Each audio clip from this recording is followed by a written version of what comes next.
నా మనవడు సార్, నా మనవడు బస్తీలో కార్పొరేషన్ పైపుల్లో వచ్చే మంచినీళ్లు తాగి చచ్చిపోయాడు సార్. అవి ఇలాంటి మంచినీళ్లు కావు సార్, డ్రైనేజీ వాటర్ కలిసిన మంచినీళ్లు.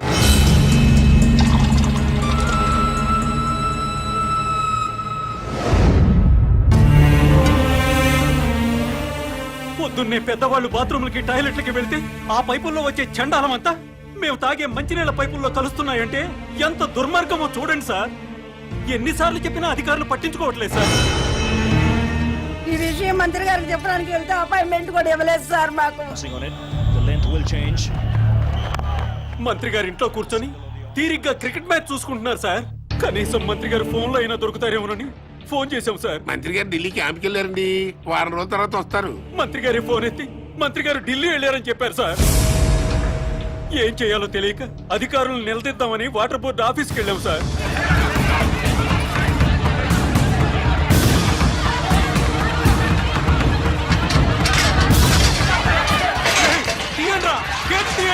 గొడవ చేయొద్దు, మర్యాదగా వెళ్ళిపోండి. మీరు నాశనం అయిపోతారా?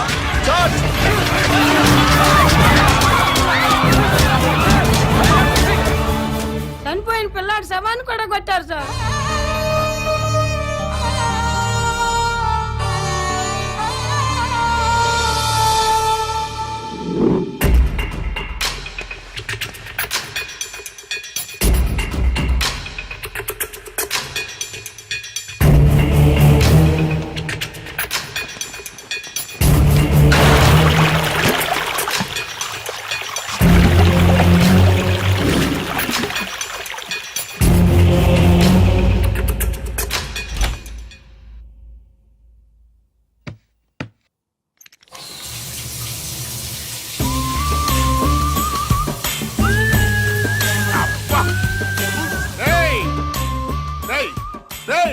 ఎవడరా అక్కడ?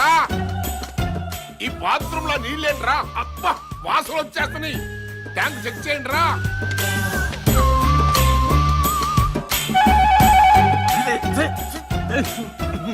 అన్నా, ట్యాంక్ లో డ్రైనేజ్ వాటర్ ఉందన్నా?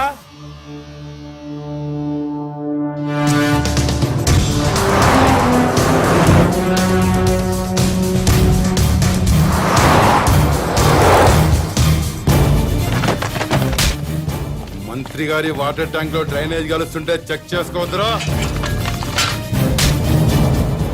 మంత్రి గారు అబ్బాయి సార్.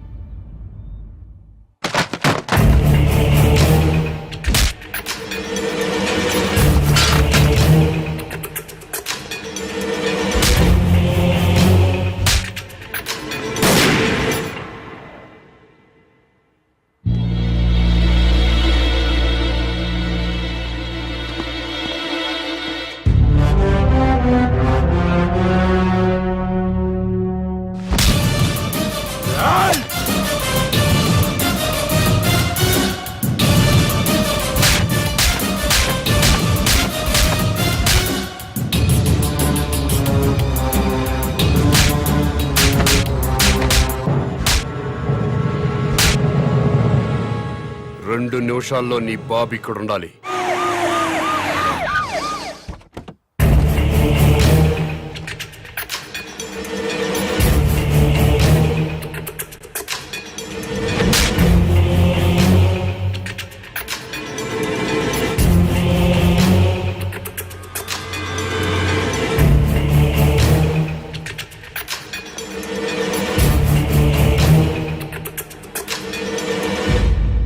ఏం జరిగింది నాన్న? ప్రజలు తాగే మంచినీటిలో డ్రైనేజ్ వాటర్ కలిసింది. తెలిసింది, బాధపడుతున్నా, ఖండిస్తున్నా, దర్యాప్తు జరిపిస్తా, చర్యలు తీసుకుంటా. ప్రభుత్వ నిర్లక్ష్యం వల్ల పసివాడు చనిపోయాడని బాధపడుతున్నారా లేదా? ఎందుకు పన్నండి? నా సొంత బిడ్డ పోయినంత బాధగా ఉంది. నీ ఇంట్లో వాటర్ ట్యాంకులోకి డ్రైనేజ్ వాటర్ వచ్చి కలిసింది. ఆ నీళ్లు మీ ఒంటి మీద పడితేనే మీ మనుషులు ప్రభుత్వ ఉద్యోగులపై దాడి చేశారు. అవే నీళ్లు తాగి ప్రజలు చనిపోతే మీ మనుషులు ఎందుకు స్పందించలేదు? ప్రజలు బాధపడుతుంటే మీరు స్పందించలేదు, కానీ మీకు బాధ వచ్చినప్పుడు మాత్రం వెంటనే ఎందుకు స్పందించారు? తప్ప కాదా?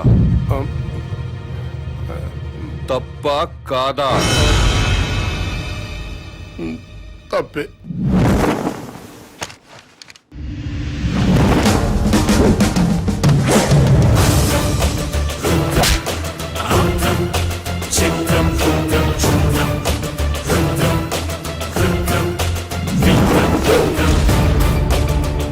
బిడ్డ చనిపోయాడన్న బాధతో ప్రజలు దాడి చేయబోతే వాళ్ళని లాఠీలతో కొట్టి కుక్కల్లా తరిమారు. తప్పు లేదు, లా అండ్ ఆర్డర్ మెయింటైన్ చేయాల్సిందే. మరి మంత్రి గారి కొడుకు వాళ్ళ మనుషులు దాడి చేస్తుంటే ఎందుకు మీరు లాఠీ చార్జ్ చేయలేదు? తప్పా కాదా? తప్పా కాదా? తప్పే సార్, బట్ మేము డ్యూటీ ప్రజల కోసం చేయట్లేదు, ఎమ్మెల్యేల కోసం, మంత్రుల కోసం చేస్తున్నాం. వాళ్ళు ఏం చెప్తే అదే చేస్తున్నాం. ఎందుకంటే వాళ్ళకి నచ్చిన పోలీసుల్ని వాళ్ళ నియోజకవర్గం స్టేషన్స్ కి ట్రాన్స్ఫర్ చేయించుకుంటారు. అందుకే వాళ్ళు ఏ వెధవ పనులు చేయమన్నా సిగ్గుపడకుండా చేస్తున్నాం. మమ్మల్ని కూడా చెప్పుతో కొడతారో ఉమ్మేస్తారో మీ ఇష్టం. ఎవడో అధికారంలోకి వస్తే వాడు పోలీసులతో ఫుట్బాల్ ఆడుకోవడం తప్పా కాదా? తప్పే. మీరు పదవుల్లోకి వచ్చింది ప్రజల మీద బతకడానికా, ప్రజల కోసం బతకడానికా? ప్రజల కోసమే. అంటే ప్రజల్లా బతకాలి. అవునండి. ప్రజల్లాగా ప్రజలతోనే బతకాలనుకుంటే ప్రజలు సంతోషంగా ఉన్నప్పుడే మీరు సంతోషంగా ఉండాలి. అవునండి. ప్రజలు ఏడుస్తున్నప్పుడు మీరు ఏడవాలి. అవునండి. ప్రజలు ఏం తిని బతుకుతున్నారో అదే మీరు తిని బతకాలి. అవునండి. ప్రజలు డ్రైనేజీ వాటర్ తాగితే అవి మీరు తాగాలి. అది ఎట్టకుదు. రండి, ప్రజల్లా బతుకుదురు గాని.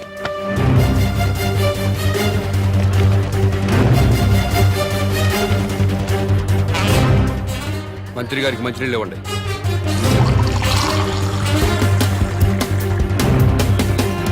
తాగు.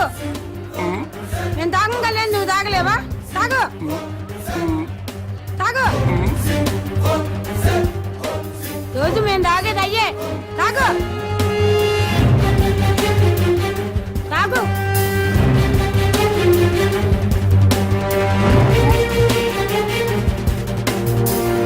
మాయ్ తాగు. తాగమంటే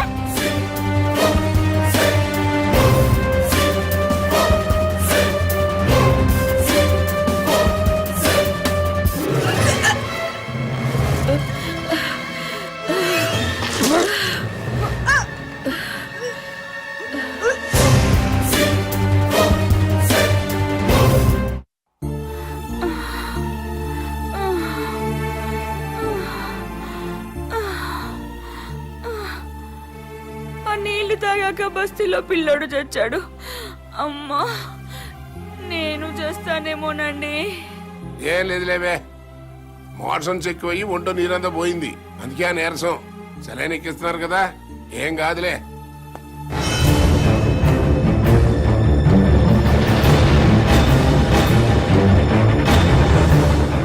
ఏంటిది? ఇటు ఇళ్లలోకి తోసుకొచ్చేటివేనా? మీ ఇళ్లలోకి మేము టెస్ట్ అనుకుంటారా? ఏమనంటే ప్రెస్. మా ప్రైవేట్ జీతాలు ఉండవు. ఉండవు. ఏ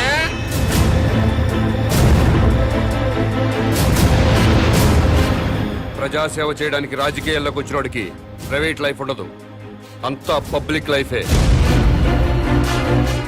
ప్రైవేట్ లైఫ్ కావాలనుకుంటే మంత్రిగా రాజీనామా చెయ్యి, రాజకీయాల నుంచి తప్పుకో, జీవితంలో నీ మొహం చూడం.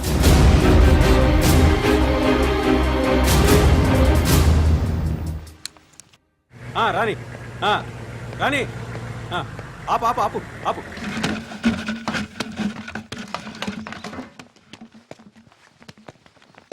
అన్నా, ఇంకో ట్యాంకర్ కావాలేమో మేడం గారిని అడగండి.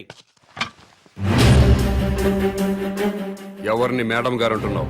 మంత్రి గారి భార్యనండి. బస్తీలో మంచినీళ్లు సప్లై చేసేటప్పుడు బస్తీలో ఉన్న ఆడవాళ్లను ఇలాగే మేడం గారిని గౌరవంగా పిలుస్తావా? ఇలాగే గౌరవంగా పిలుస్తావా అని అడుగుతున్నాను. మీకే చెప్పేది, దున్నపోతలో ఉన్నారు. ఓ తోసుకురాపోతే లైన్ లో రావచ్చు కదా. ముందుకు వచ్చారంటే మొహం బయలుదేరి వెళ్ళు.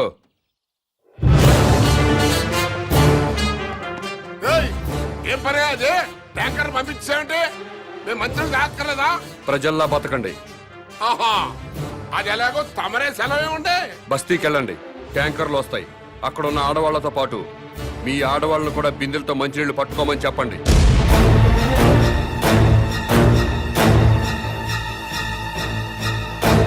నేను మంత్రి గారి భార్యనండి. బస్తీ ఆడవాళ్ళతో కలిసి మంచిళ్ళ కోసం బిందె పట్టుకొని క్యూలో నిలబడాలా? లేబర్ కి మనకి తేడా లేదా డాడీ?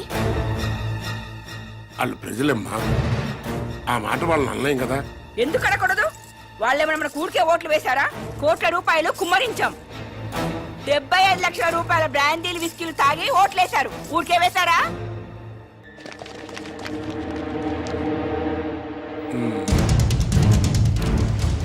ఆ మాట నాకు అనాలనే ఉంది, కానీ పబ్లిక్ లో అనలేం కదా.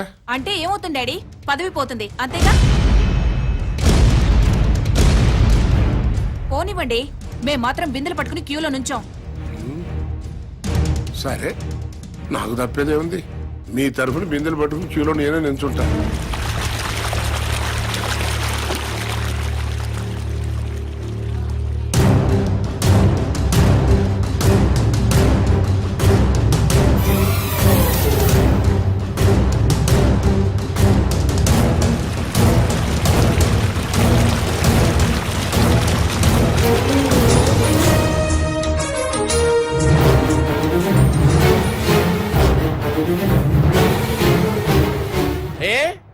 బిందెలతో నిలబడి లైన్లో నీళ్లు పట్టుకోవడానికి ఎందుకు బాధపడుతున్నారు? అధికారంలో ఉన్న వాళ్ళ భార్యలు ప్రజల కంటే గొప్పోళ్ళ? బిందెలతో నీళ్లు పట్టుకోలేరా? ఈ ఒక్క మంత్రి గారి భార్య కాదు, అందరి మంత్రుల భార్యలు ఇలాగే లైన్లో నిలబడి బిందెలతో నీళ్లు పట్టుకోవాలి. అప్పుడే ప్రజాస్వామ్యం బతుకుతుందని నేను మీకు మనవి చేస్తున్నాను.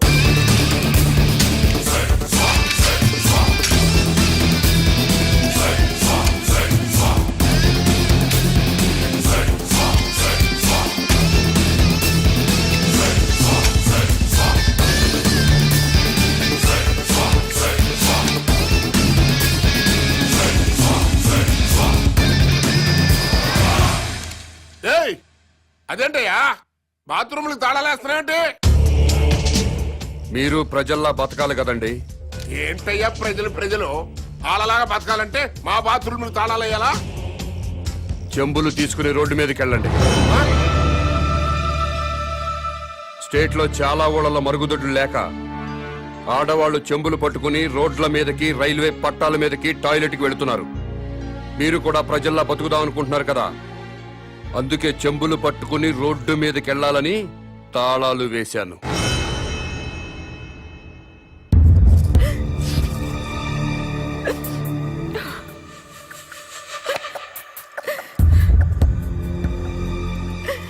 ఇంతకంటే చచ్చిపోవడం నయం.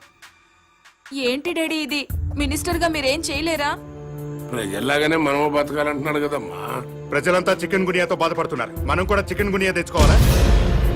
లవ్ పేరు చెప్పి ఆడపిల్లల మీద యాసిడ్ పోసి చంపుతున్నారు, మనము చంపాలా? ఆర్గ్యుమెంట్ వద్దమ్మా, ఈ సమస్యకి ఒక్కటే పరిష్కారం. మనం జనంతో పాటు చెంబుట్టుకుని రోడ్డు మీదకి వెళ్ళకూడదు అనుకుంటే నేను ఎమ్మెల్యేకి రాజీనామా చేయాలి,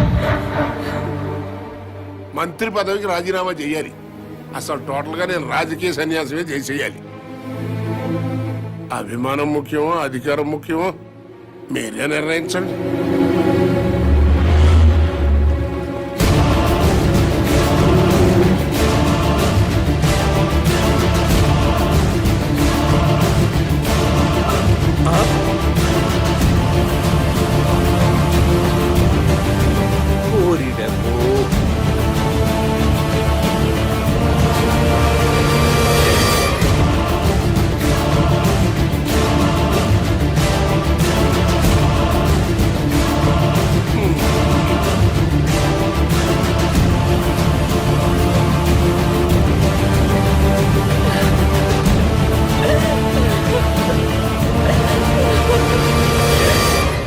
మంత్రి గారు,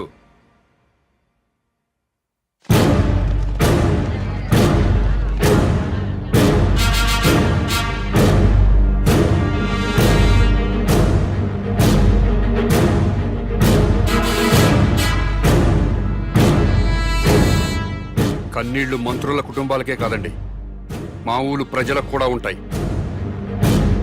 మా ఆడవాళ్లకు కూడా ఉంటాయి. నలుగురిలో మొగుడు ముందు నిలబడడానికి కూడా ఆడది మొహాట పడుతుంది. అలాంటిది పొద్దున్నే చెంబు తీసుకుని రోడ్డు మీద నిలబడాలంటే ఎంత సిగ్గుపడుతుందో ఎంత అవమానంతో చచ్చిపోతుందో తెలీదా సార్ మీకు? ఈ దేశంలో అన్నిటికంటే ఉప్పు చీప్ సార్. ఉప్పు కంటే కూడా ఆడదాని పరువు చీప్ అనేలా మీలాంటి నాయకులు ప్రవర్తిస్తున్నారు. మనుషులైతే సిగ్గుపడండి, మనసుంటే ఆలోచించండి.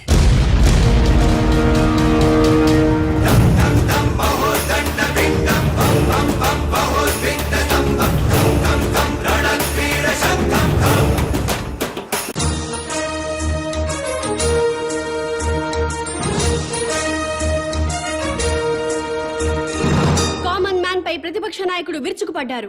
మంత్రి గారి కుటుంబాన్ని అవమానించడం అమానుషమంటూ నిప్పులు చెరిగారు. ప్రతిపక్ష నాయకుడి మాటల్ని లైవ్ లో చూద్దాం. అవునండి, మంత్రి తప్పు చేస్తారు, మీ ఇష్టం వచ్చినట్టు ప్రవర్తిస్తారా? మంత్రి ఫ్యామిలీ ఏం పాపం చేసింది? వాళ్ళని రోడ్డు ఎక్కించి అవమానిస్తారా? బాత్రూమ్లకు తాళాలు వేస్తారా? ఆ గవర్నమెంట్ తప్పు చేయదా? తప్పు చేసి అసెంబ్లీకి తాళాలు వేస్తున్నారా? సెక్రటరీ తాళాలు వేస్తారా?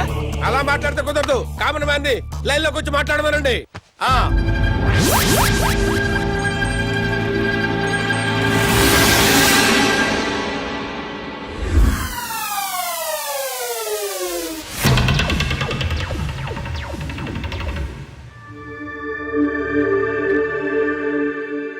జానకిరామ్ గారు, మీరు ఇప్పుడు ఏ పార్టీలో ఉన్నారు? మాతృదేశం పార్టీలో అండి. ఎలక్షన్ టైంలో ఈ పార్టీని వదిలి ఇంకో పార్టీలోకి వెళ్ళినట్టున్నారు. అవునండి. ఏ పార్టీ సార్ అది? స్టార్ పార్టీలోకి జంప్ అయ్యారు సార్. దేనికి మారారు సార్? ఆ పార్టీ అధినేతకి ప్రజాబలం ఉంది, యూత్ బలం ఉంది, కొత్త పార్టీ. పైగా నేను సీనియర్ మోస్ట్ మెంబర్ ని, మినిస్టర్ కొట్టే అవకాశం కూడా ఉంది. అధికారంలోకి డెఫినెట్ గా వస్తుందని నమ్మకంతో చేరాను సార్. స్టార్ పార్టీలో జాయిన్ అయినప్పుడు ఆ పార్టీని ఆ పార్టీ అధ్యక్షుడిని ఏదో పొగిడినట్టున్నారు. ఎస్, పొగిడాను. స్టార్ పార్టీలో సామాజిక న్యాయం ఉంది, అవినీతిపై పోరాటం ఉంది, ప్రజలపై ఆరాటం ఉంది. పార్టీ అధ్యక్షుడు నీతిమంతుడు. మాతృదేశం పార్టీ నుంచి బయటకు వచ్చినప్పుడు ఆ పార్టీని ఆ పార్టీ అధ్యక్షుడిని ఏదో తిట్టినట్టున్నారు. తిట్టాను. మాతృదేశం అంతా వన్ మ్యాన్ షో సార్. అక్కడ ఆయన ఒక్కడే కింగ్ సార్. అందుకే బయటకు వచ్చాను సార్. సీనియర్లకు విలువ లేదు, జూనియర్లకు తావు లేదు, వెన్నుపోటు రాజకీయాలు. ఎలక్షన్ తర్వాత స్టార్ పార్టీ నుంచి ఎందుకు బయటకు వచ్చారు సార్? ఎలక్షన్స్ జరిగినాయి, పార్టీ పోయింది, గ్లామర్ పోయింది, ఇంకక్కడుండి మేము చేసేదే ఉంది. అందుకనే స్వగృహ ఆపరేషన్ తో మాతృదేశంలో చేరిపోయాం. స్టార్ పార్టీ నుంచి బయటకు వచ్చినప్పుడు ఆ పార్టీని ఆ పార్టీ అధ్యక్షుడిని ఏదో తిట్టినట్టున్నారు. తిట్టేశా. స్టార్ పార్టీ అధ్యక్షుడు అవినీతి పరుడు, కులం పిచ్చి, వర్గం పిచ్చి, పార్టీ టికెట్లు అమ్ముకున్నారు. నిజంగా స్టార్ పార్టీ అధ్యక్షుడికి కులపిచ్చుందా సార్? చచ్చ లేదు సార్. డబ్బులు తీసుకుని ఎమ్మెల్యే టికెట్లు అమ్ముకున్నారా సార్? లేదు లేదే. నిజంగా స్టార్ పార్టీ అధ్యక్షుడు అవినీతి పరుడా సార్? No no no. మరెందుకు సార్ స్టార్ పార్టీని పార్టీ అధ్యక్షుడిని విమర్శించారు? మరి తిట్టకపోతే బయటికి ఎలా వస్తాను సార్? మళ్ళీ మాతృదేశం పార్టీలో జాయిన్ అయినప్పుడు ఆ పార్టీని ఏమని పొగిడారు సార్? మాతృదేశం పార్టీ నాకు రాజకీయ జన్మనిచ్చిన పార్టీ. ఆ పార్టీలో చేరితే మా అమ్మ కౌగిల్లో చేరినట్టుంటుంది. తిరిగి నా పుట్టింటికి వచ్చినట్టుంది. ఆ పార్టీ కోసం నా ప్రాణాలు ఇస్తా. ఆ పార్టీ కోసం రక్తం దారపోస్తా. మీరు ఇప్పటికే స్టేట్ లో ఉన్న అన్ని పార్టీలు మారారు. ఇలాంటి రాజకీయ నాయకుల్ని ప్రజలు ఏమనుకోరా సార్? ఏంటి సార్ జనం గురించి మాట్లాడతారు? వాళ్ళు ఏంటనుకున్నారు సార్? మందు పోయిస్తే ఓట్లేస్తారు సార్, డబ్బులు ఇస్తే ఓట్లేస్తారు సార్, క్యాస్ట్ ని బట్టి ఓట్లేస్తారు సార్. ఒక అభ్యర్థి గుణాన్ని బట్టి ఎవరైనా ఓట్లేస్తారా సార్?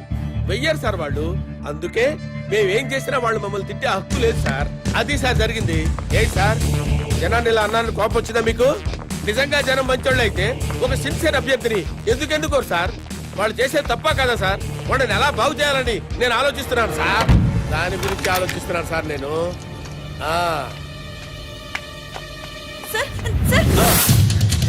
అమ్మా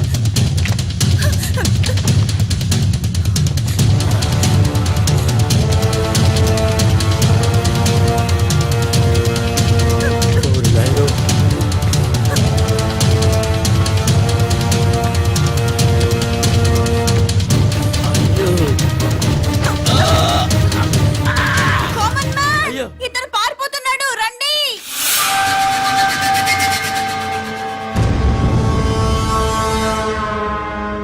కామన్ మ్యాన్ కిడ్నాపర్ కాదా? కామన్ మ్యాన్ కిడ్నాపర్ కాదు, నా ఫ్రెండ్. ఇదంతా డ్రామా. డ్రామానా?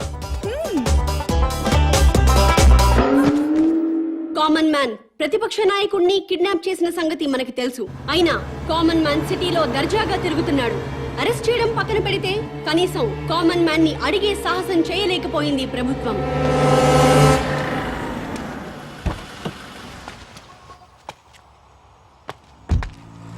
నమస్తే సార్. నమస్తే. నేను గవర్నర్ గారి పియ్యనండి. గవర్నర్ గారు మీతో మాట్లాడుతూ ఉన్నారు. హలో సార్, ఒక్క నిమిషం మాట్లాడండి సార్. హలో బాబు, నువ్వు చేసే పనులన్నీ అభినందించదగ్గవే. కానీ మంత్రుల్ని కొట్టడాలు, ప్రతిపక్ష నాయకుడిని కిడ్నాప్ చేయటం చట్టవ్యతిరేక చర్య. అలా కాకుండా సొసైటీ కోసం ఏం చేయదలుచుకున్నావో, ఎందుకు చేస్తున్నావో నాకు చెప్పు. నేను నీకు సహాయం చేస్తాను. మీరు నిజాయితీ పరులు సార్. తప్పకుండా మీ మాట వింటాను. మీతో పాటు ప్రజాప్రతినిధులందరినీ సమావేశపరచండి.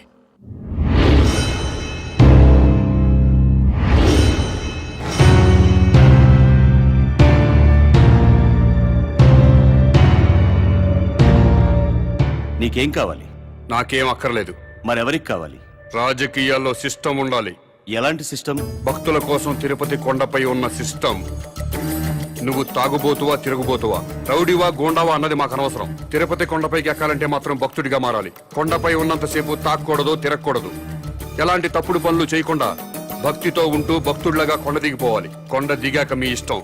ఆ సిస్టమ్ ప్రజలంతా ఫాలో అవుతున్నారు కాబట్టే తిరుమల కొండని 100 సంవత్సరాల నుంచి పవిత్రంగా ఉంచుతున్నారు. అలాంటి సిస్టమ్ రాజకీయాల్లో లేదు. రౌడీలు, గూండాలు, భూకబ్జాదారులు, ఫ్యాక్షనిస్టులు, అవినీతి పరులు రాజకీయాల్లోకి వచ్చేస్తున్నారు. రాజకీయాల్లోకి వచ్చాక కూడా గూండాల్లా ప్రవర్తిస్తున్నారు. ఫ్యాక్షనిజం వదలలేదు, భూకబ్జాలు మానలేదు, అవినీతి పనులు చేస్తూనే ఉన్నారు. దాని మూలంగా సొసైటీ మొత్తం నాశనం అయిపోయింది. డబ్బులు పెట్టుబడి పెట్టాల్సిన వ్యాపారంలో గాని రాజకీయాల్లో కాదండి. ప్రజాసేవ చేయడానికి డబ్బులు ఖర్చు పెట్టుకుని ఓట్లు కొనాలండి? ప్రజలతో బ్రాందీలు, విస్కీలు తాగించాలండి? ఎలక్షన్లో డబ్బు సారా ఖర్చు పెట్టకుండా నిజాయితీగా కేవలం ప్రజల ప్రేమతో గెలిచి ఎమ్మెల్యే అయిన వాళ్ళ పేర్లు ముచ్చటగా 3 పేర్లు చెప్పగలరా?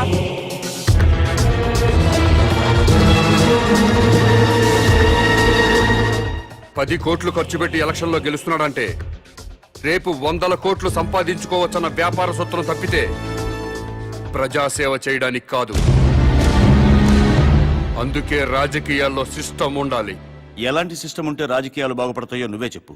ఎలక్షన్లో ఎమ్మెల్యేగాను, ఎంపీగాను నిలబడ్డవాడు ఎలక్షన్ కమిషన్ ఆధ్వర్యంలో రాష్ట్ర రాజధానిలోనే ఉండాలి. నామినేషన్లు వేశాక ఓట్లు అడగడానికి ప్రజల మధ్యకి వెళ్ళడానికి వీల్లేదు. ఇంటింటికి తిరగడానికి వీల్లేదు. పాదయాత్రలు, ఊరేగింపులు ఉండడానికి వీల్లేదు. మీటింగులు, స్పీచులు ఇవ్వడానికి వీల్లేదు. పార్టీ జెండాలు పట్టుకుని ఏ పార్టీ కార్యకర్త ప్రచారం చేయడానికి వీల్లేదు. ఎలక్షన్లో నిలబడ్డ పార్టీల గురించి, పార్టీ అభ్యర్థుల గురించి టీవీల ద్వారా, పత్రికల ద్వారా ప్రజలకు ఎలక్షన్ కమిషనే తెలియజేయాలి. అది చూసి జనం వాళ్ళకి నచ్చిన వాళ్ళకే ఓట్లేసుకుంటారు. తెలీదా? మేము ప్రజల్లోకి వెళ్ళకపోతే మా పార్టీ సిద్ధాంతాలు ఓటర్లకు ఎలా తెలుస్తాయా? పాదయాత్రలు చేసుకుంటూ ఇల్లు తిరిగి ప్రచారాలు చేసుకోకపోతే మా పథకాలు, మా వాగ్దానాలు ప్రజల్లోకి ఎలా చొచ్చుకుపోతాయని. ఊరేగింపులు లేకుండా, మీటింగ్ లేకుండా, కార్యకర్తలు జెండాలు పట్టుకోకుండా ఎలక్షన్ ఎలా చేస్తామండి? అసలు మేమే ఎమ్మెల్యే అభ్యర్థులమని జనానికి ఎలా తెలుస్తుంది? మీరు ఇల్లు తిరిగి ప్రచారం చేయకపోతే మీ పార్టీ సిద్ధాంతాలు ప్రజలకు తెలియవా? తెలీదు. ప్రభుత్వ ఆరోగ్యశ్రీ పథకం పెట్టింది. వైఎస్ఆర్ గారు ఇల్లు తిరిగి ప్రచారం చేశారు. ఆరోగ్యశ్రీ పథకం పెట్టామని టీవీల్లోనూ పత్రికల్లోనేగా ప్రకటించింది. ప్రజలందరికీ తెలియలేదా? ఆసుపత్రికి వచ్చి వైద్యం చేయించుకోవడం లేదా? ఎన్టీ రామారావు గారు 2 రూపాయలకే కిలో బియ్యం పథకం ప్రవేశపెట్టారు. 2 రూపాయలకే కిలో బియ్యం ఇస్తున్నామని ఇల్లు తిరిగి ప్రచారం చేశారా? పత్రికల్లోనేగా ప్రకటించారు. రాష్ట్రం మొత్తం తెలియలేదా? ప్రభుత్వ పథకాలన్నీ టీవీలు, పత్రికల ద్వారా ప్రజలకు తెలియంగాలేంది మీరే ఎలక్షన్లో నిలబడ్డ అభ్యర్థులని ప్రజలకి తెలియదా?